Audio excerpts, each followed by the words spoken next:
Saudi আরবকে নিজস্ব মাটিতে uranium সমৃদ্ধকরণের অনুমতি দিয়ে একটি পারমাণবিক চুক্তির খসড়া তৈরি করা হয়েছে। তবে মার্কিন প্রেসিডেন্ট ডোনাল্ড ট্রাম্পের চূড়ান্ত সই না মেলায় চুক্তিটি এখন আটকে আছে। 2015 সালের অক্টোবরে এই চুক্তি আলোচনা শেষ হয়েছিল, কিন্তু ইরানের সাথে চলমান যুদ্ধের কারণে ট্রাম্প এতে সই করতে দেরি করছেন বলে জানা গেছে। এছাড়া মার্কিন কংগ্রেসের দুই দলের বিরোধিতার মুখে পড়ারও ভয় রয়েছে।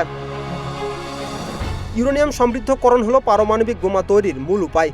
বিশেষজ্ঞরা সতর্ক করেছেন যে কঠোর নিয়ম না মানলে এই চুক্তির মাধ্যমে সৌদি আরব পরমাণু অস্ত্র তৈরির পথ পেয়ে যেতে পারে। এর আগে সৌদি যুবরাজ মোহাম্মদ বিন সালমানও বলেছিলেন, ইরান পরমাণু বোমা বানালে সৌদি আরবও তা বানাবে।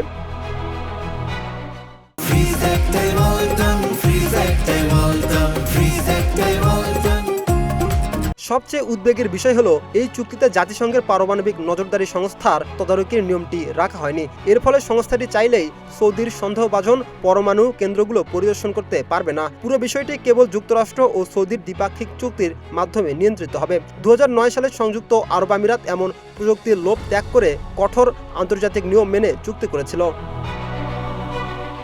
অনেক বিশেষজ্ঞ মনে করছেন সৌদির মাটিতে এই প্রযুক্তি দেওয়া বিপজ্জনক, কারণ তারা যে কোনো সময় এই কেন্দ্র নিজেদের নিয়ন্ত্রণে নিয়ে নিতে পারে। অন্যদিকে চুক্তির পক্ষে থাকা ব্যক্তিদের যুক্তি হলো এর মাধ্যমে আমেরিকা পরমাণু ব্যবসায় বড় লাভ হবে। এছাড়া যুক্তরাষ্ট্র চুক্তি না মানলে সৌদি আরব হয়তো রাশিয়া বা চীনের কাছ থেকে আরও সহজে এই প্রযুক্তি পেয়ে যেতে পারে।